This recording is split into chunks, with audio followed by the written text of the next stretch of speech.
Hello and welcome to another episode of Sports and Songs podcast. We're on season 5. This is episode number 37, the sports edition. Andy, how are you? I am good. How are things on location out in Ohio? It's July 15th here, Andy. Reporting live. I'm just in the lobby here of the hotel in Cleveland, Ohio, and getting to know a lot of the local Cleveland Guardians fans. A lot of sports fans. The Cleveland Browns, of course, are big. A lot of sports fans here in the area. So it's been fun. We'll be doing an episode on the Pan Am Masters games here this week, a bonus episode. So look forward to that. That's still ongoing here in town through the 21st of July. And then the Olympics kicks off, I think the 25th of July in Paris later on. So they don't overlap, but they're two separate events here that lead right into one another. But it's a sports episode. Let's start off, Andy, with a trivia question. Trivia, that's one of my favorite parts. Trivia question today, and the All-Star game is tomorrow at Globe Life Field in Texas. Very rare that the reigning World Series champions host the All-Star game, but that's just the way it fell. It's planned out years in advance. It will be there along with the Home Run Derby tonight. The Futures game was held Saturday, but the All-Star game is tomorrow. The trivia question is, and there's only one answer. There's only one player to ever hit an in-the-park home run in an All-Star game. In the park homer in an All-Star game. It happened one time. Name the person, name the year if you would like, but we'll get to the answer of that at the end. All right. Great question though. It's you won't be surprised when you get the answer. Yeah. There's about 3-4 names that are hitting my head that who could have done it, you know. Okay. Rick Russell is not one of them. Nice. No, not him. All right, here we go. Talk about our friends the Trolls. Whoops, our friends the Trolls over at ESPN. They had the Williams sisters, or one of the Williams sisters, or I don't know, a whole bunch of the Williams people hosting the ESPY Awards. Okay, they're ESPN's version of the awards. Well, they tried to mock our boy Harrison Butker, so they did, and so they just went ahead and. His jersey became the highest selling jersey and sold out again. You try to rip on someone to make a point, right? And his popularity blows up. You've not heard people. Yeah. It's better to leave things alone if you don't like something rather than all it does is it generates more and more interest. That is awesome. I did not know that, by the way. That's awesome. You try to put a little extra salt on it to find out the guy likes salt. I mean, it's not working. So Here's one. Here's why I like guys have fun with it. Max Homa. He puts on there. He's a golfer to get you up to speed on that. Some clown commented on my wife's TikTok that she and my son are holding me back from winning majors. I guess he hasn't seen my record before having a kid.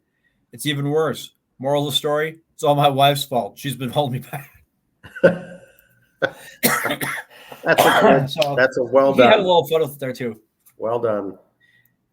First half of the season. Yeah, I know it's more than 81 games, but All-Star break is halfway through.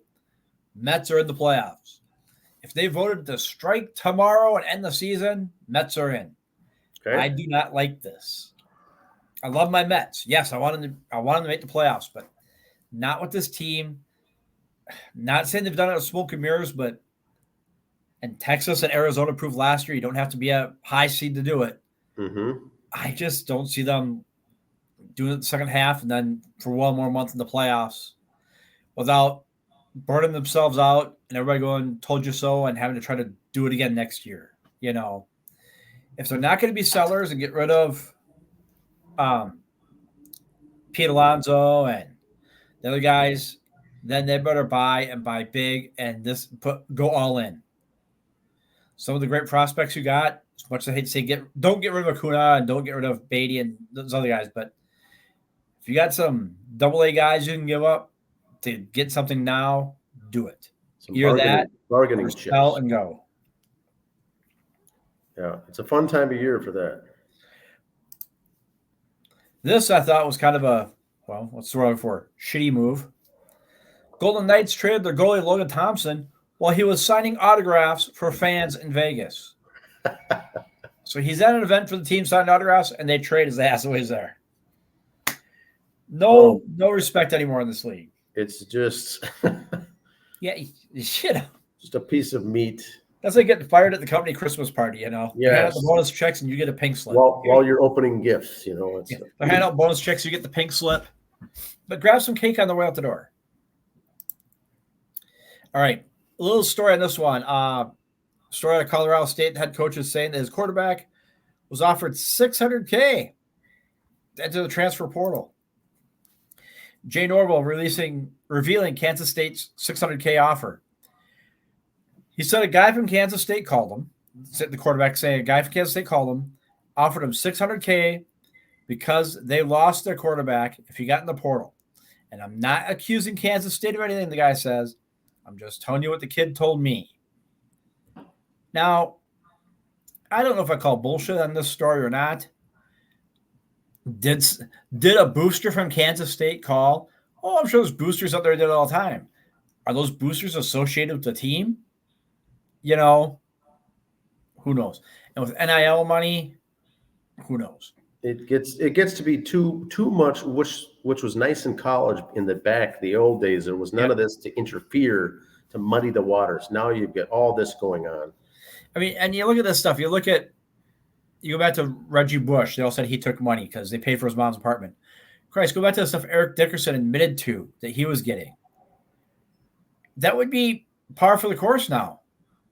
Yes. Yeah. And it did go on, not to the scale like it is now because it's just out there in the open. It was hidden and suppressed, but it was still going on to the high-end athletes, the elite. Now it's kind of anyone, any starter on the team. You take Dickerson or Reggie Bush. You take those two examples. And I'm going to talk a little politics here for a few seconds. I kind of compare them to Nixon. They did nothing wrong. They just got caught. Everybody else was doing it. Yeah. They just got caught. They got sloppy. Now, he goes on here to say, hey, they lost their quarterback. They need someone new.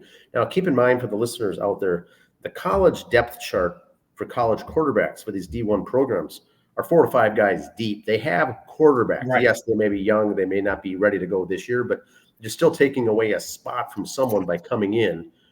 Yeah. There's you still have, it's not like they have no one. They've got guys. They've got guys ready to go. They've got a couple that are ready to go, even though they may have 5.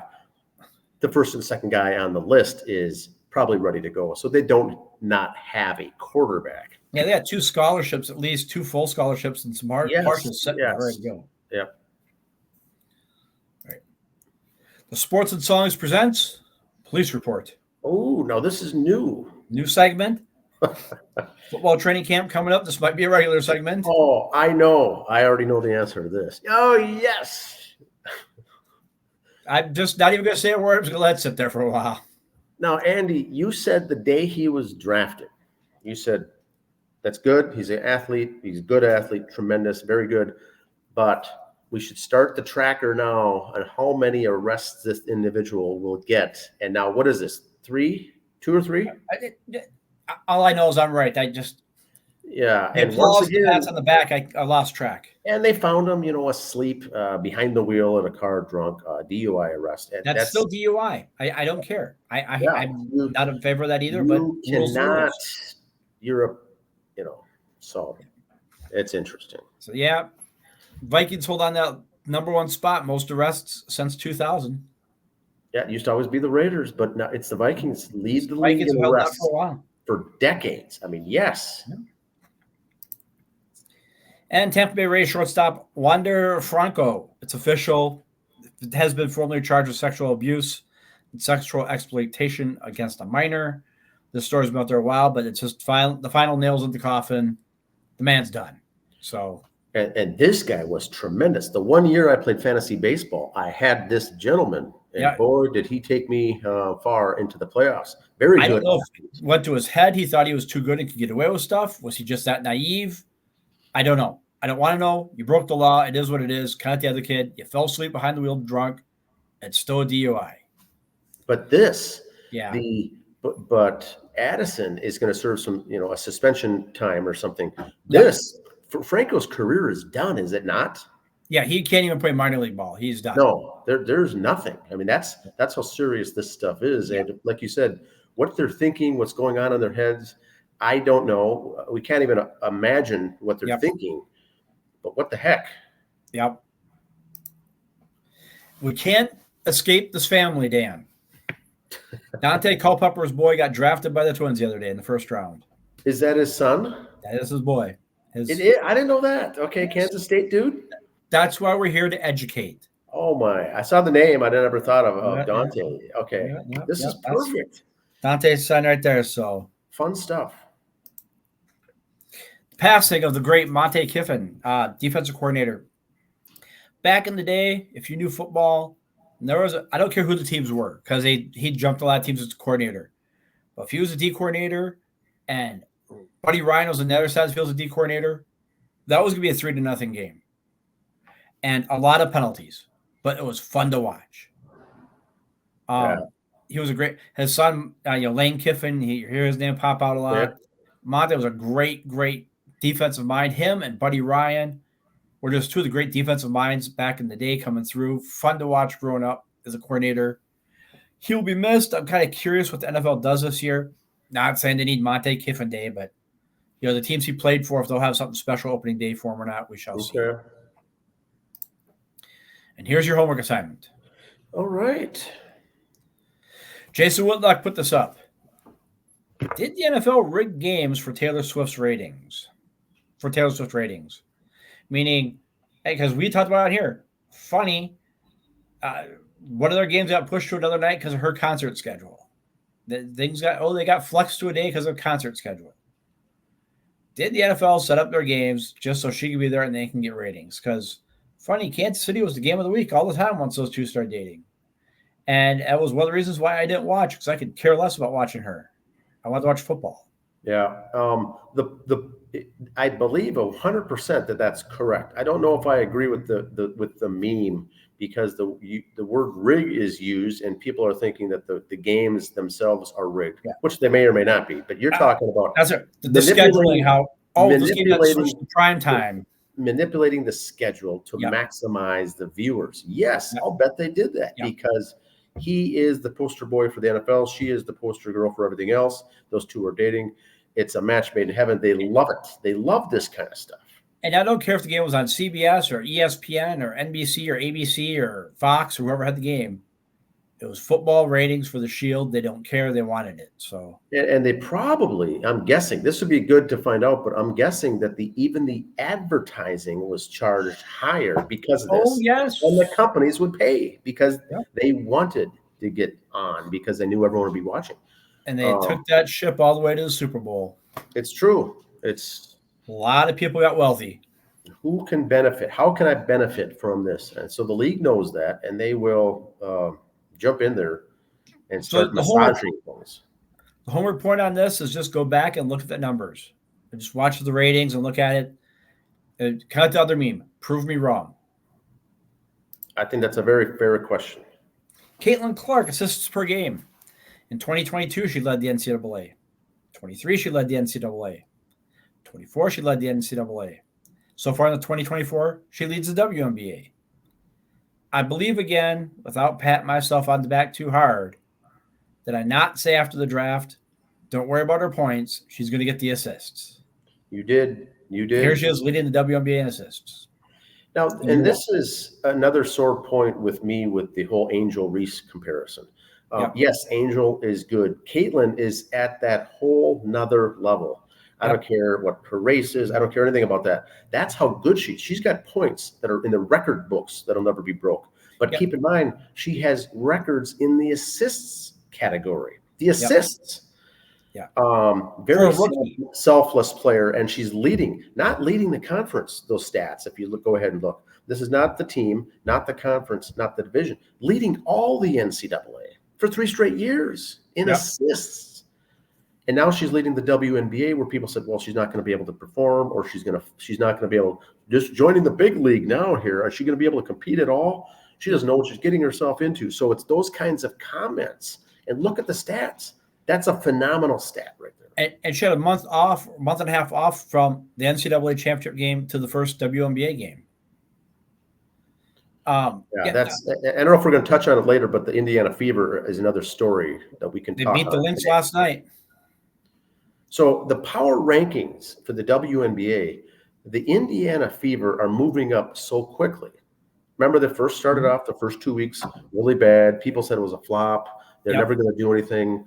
Now, as those bandwagon people fell off, they don't follow it anymore. The Fever have been doing good. They've been winning. She's been doing good. Caitlin's been doing good. They still have the last year's number 1 overall pick, Aliyah Boston, I think, Yep. in there. They are good. It's going to take a couple of years for them to do really good, but they're already making a move this year already, and they're halfway through the season. That is huge. They started selling the upper bowl tickets at Target Center last night for the game against the highly ranked Lynx, and they beat them. Yep. They beat the Lynx. Close game all the way through. It was a very good game to watch. Yeah. So, I mean, the stuff that she's doing, not only promoting the sport and gaining attention and traction, is they are now winning as a team. She's got these assists. She's got a bunch of points.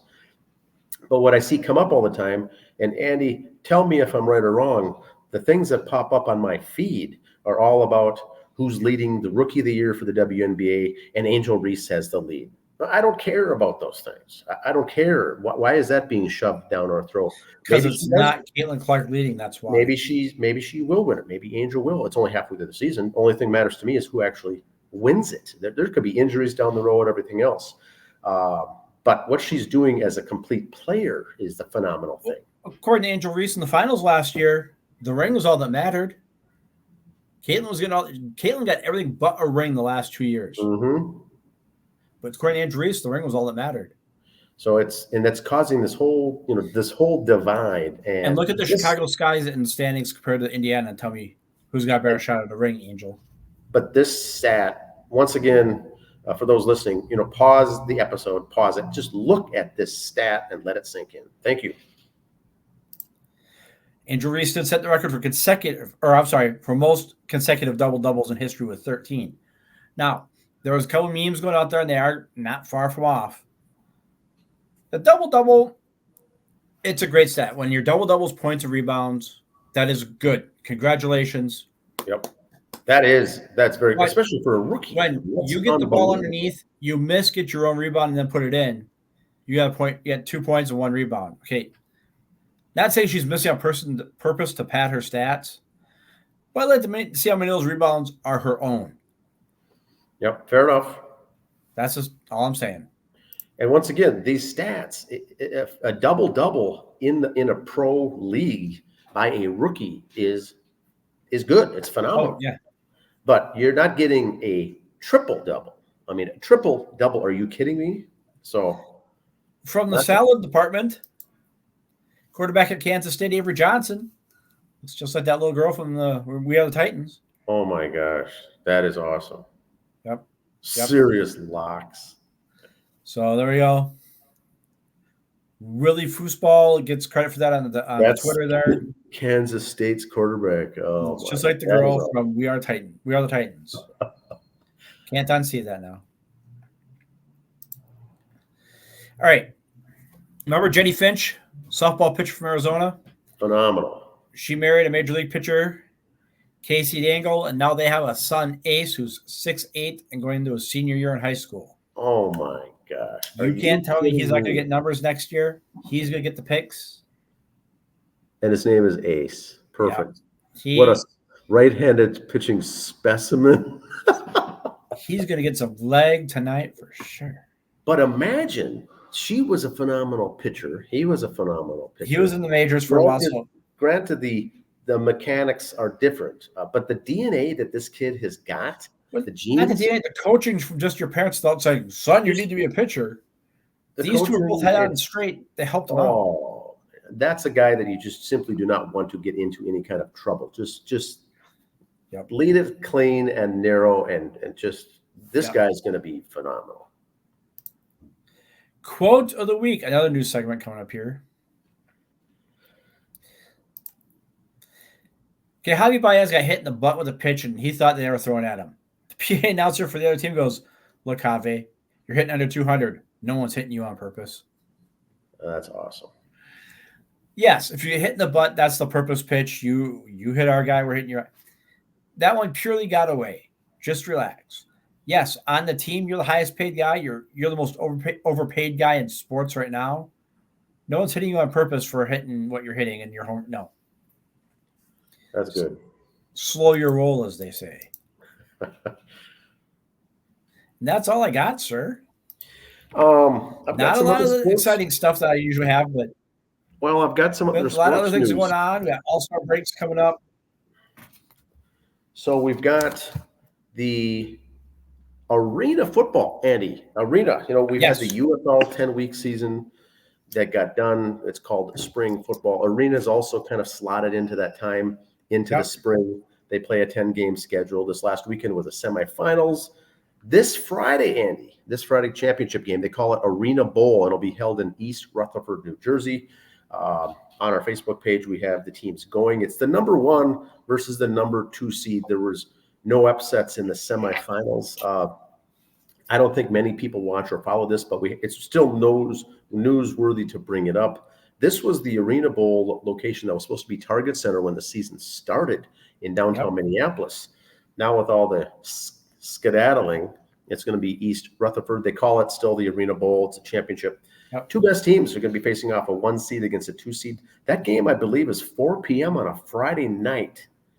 I may not have the time right, but I noted it because of the strange time. They didn't want to interfere with primetime evening schedule, and it's not afternoon, but I think it's a 4 o'clock. Friday, too, at 4 o'clock. And it's on a Friday. So be that as it may, the Professional Women's Hockey League, Andy. I'm going to keep this short, but remember the first year they had it was last year. They went to the teams went to the playoffs. The Minnesota team won it all. On having an average season, they were a little bit above 500. Won the whole thing. They got the big Walter Cup. And everything was great. A couple days later, they announced a firing of a GM, Natalie Darwitz. There was some scuttling of toxic environments, and it all kind of seemed off to us, us listeners, right? We're like, that doesn't make sense. You just won. The last thing you're going to do is fire your GM. Last thing. So I guess to summarize, a couple of the staff were fired and let go.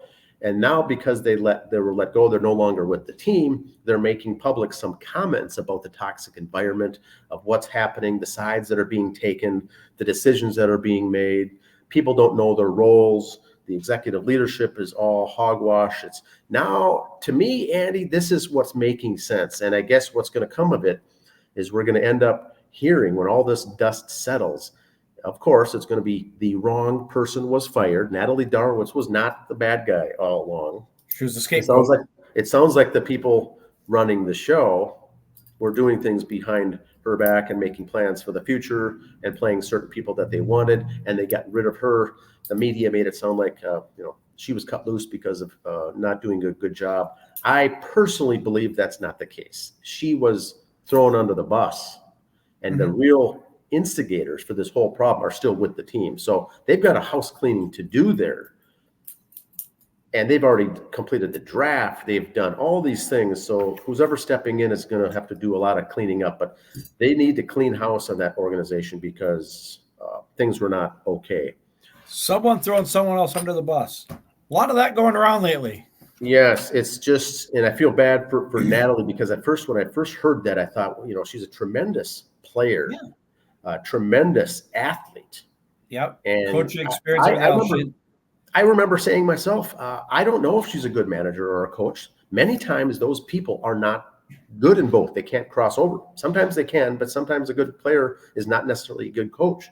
And she's never been a GM. So I thought, well, maybe she didn't do that well. I got a feeling that she had nothing to do with anything. And I got a feeling here. I'm going to say this, knowing nothing. Lawsuits. I could imagine some lawsuits coming. Knowing nothing more than the headlines I've read on it. You've done a lot more work on it than I have. We're Minnesota for hockey. We didn't get her as a GM for her name. Now, if we were Kansas City or Sioux Falls or Wisconsin, you might get a name for your GM just to get attention.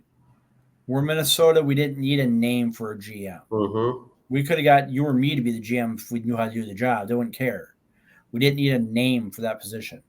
So, and she does have a little name. You look at hockey lore or hockey names. She's a big name in there. So we didn't get her for that. So maybe she didn't know the job. She must have done okay to win the championship. Got a few of the right cards in the right hand. Did she bluff her way through? Who knows? Maybe not firing her, but maybe go, hey, we hired some more people to help with the draft or something, Yeah. But there is still more to come. We'll see a lot more of this winter to read on that. This is going to be an interesting thing because of how deep this goes and the bubbling under the surface that's been going on the entire year, it sounds like. So hats off that they won. Congrats once again. But I do think they got the wrong person. She might be back in that role for all I know, but that's just a speculation. The last thing is this minor league baseball, Andy. You know this. Minor league baseball wrapped up their first half of the season, or all-star break, we'll call it. They all have 4 days off now. So they get just given Sunday, Monday, Tuesday, Wednesday off before they start again on Thursday. So all the minor league players are on their break. Major League Baseball went all the way through Sunday, and then they'll pick up back again on Thursday. Now, the Twins are the rare team that they don't start again until Friday. They have an extra I think day. they're all picking up Friday. I think Major League took 4 days off this year. Okay. And so there's a sizable break there. They'll get all this stuff in. But we're over the halfway point. It's going to be, I think the focus when they come out of this all-star break will be the trade deadline will be coming up, and then it's going to be the playoff push. And this season's going to go by really fast, I think. Right. So it's going to fly by the rest of this. Home run derbies tonight, the Futures game. Luke Keeschel played. I think he just appeared in one at-bat, 0 for 1 with a strikeout maybe. He's a second baseman, just drafted last year. So not a prospect that's been a couple years in the minors. Literally less than a year ago, he was at fill-in because our other guy got called up, right? Who's that? He was a fill-in because our other guy got called up, right? Yes. And so they had Brooks Lee was the Futures player stated to play. He got called up to the majors. He's playing with the Twins out there in San Francisco for playing in the Giants, committing the error on the walk-off last night because he's playing second base, not his normal position. And we got to expect those kinds of things too. But now he's ineligible to play in the Futures game. They bring up Luke Keeschel instead. He did good. He'll be another name to watch. And then the draft is going on for the 3 days. Yesterday, rounds 1 and 2. Today, I think it's 3, 4, and 5, or 3 through 8 or something. And the next day, it's all the way through 20. So they just do what I like, Andy, is the 20-round draft. It used to be 30, 40, 50 rounds years ago. Then it went to just 40 recently. Then they trimmed it down to 20. Pick your 20 guys in the draft, and then we're done. After that, you can have at it on the free agent wire, pick up your guys as free agents, but we don't need to be televising and announcing each pick. Let's stop someone right there. NBA has 2 rounds. Football's done, 6 or whatever. What do you need 20 rounds of baseball for? So you have your high A, your high A, double A, triple A, majors. You got 5 teams you got to field. So 20-some guys on a team. That's 100 dudes. So just saying. Yeah, it's just a huge influx. And since I've been tracking this whole year, all the movement for the Twins minor league affiliates, there's 260 employees really in the organization of all these teams, just the players, not even talking to coaches and the staff.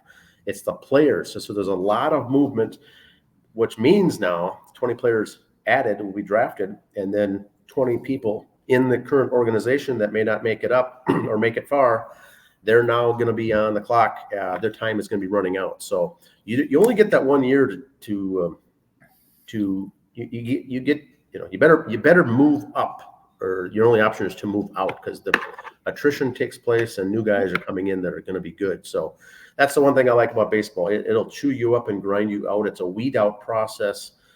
And these are all talented guys to begin with. And there's guys at every level that are like, you could be 30 years old, you're still in double A, not making it. You say, forget it, I'm done. I'm not going to keep fighting anymore.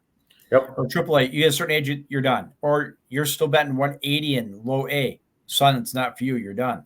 So there's going to be 20 openings with your 20 draft picks. It's not like you're like, oh, we drafted him, but we got to cut somebody good. No. Yep. So, and there are, along with the transactions that are reported by each of the teams, you will see some players that didn't say they were cut or terminated, that just said that they left the organization. They packed it up. Yep. Still good, but it's a grind at that level. So interesting stuff, and that goes to show how good the players of the major league level are just to get there, going through all these levels. So draft will be fun. Twins first round is what they went with. The first 3 picks that they had in the first 2 rounds was all college guys. Some teams like to go high school. Some teams like to go college. Some do a little mix. The Twins this year all went with guys coming out of their junior year, I believe, or their 3rd or 4th year of eligibility when you throw in the COVID. So the first 3 guys are well-established players, and they will require less minor league time. They should move up pretty quickly. The guys right out of high school will take a longer time to go through, but their number 4th pick was a pitcher right out of high school. So it'll be always fun to watch these guys. Let's get to the trivia answer. Trivia answer. Okay, go ahead. Question again? Who was the only player in Major League Baseball history to hit an in-the-park home run in the All-Star game? Literally in the All-Star game. Okay. Everyone watching, you hit an in-the-park home run. And it's not done by errors either. It's legitimate in-the-park home run. Who was it? It wasn't what they call a Little League home run. It was a legit in-the-park home run. I'm trying to think, okay, guys who may have been gamer enough to try it. I can see guys who would have tried to stretch a triple to a homer to say they did it. I'm going to go back.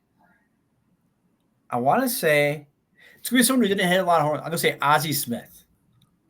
Yeah, and I was thinking too, like a Vince Coleman, Tim Raines, or something like that, or even more currently a Ronald Acuna Jr. or something. But the answer is Ichiro Suzuki. Ichiro Suzuki. The Seattle Mariners in the park home run at the All-Star game, the only player ever in history to do such a thing. Your ride's there. Perfect. That is awesome. So that's the trivia question. Where was that sounded during the police reports? That would have been great. That would have been. We'll log that for upcoming episodes. But bro, you called it with Jordan Addison to begin with. Yeah, once again, a tremendous player, great athlete. But is he the type of guy you want on your team? One could argue yes. You emphatically said, this is not the guy that you want to. You're going to be dealing with all this nonsense. And sure enough, I think this is his 2nd or 3rd arrest.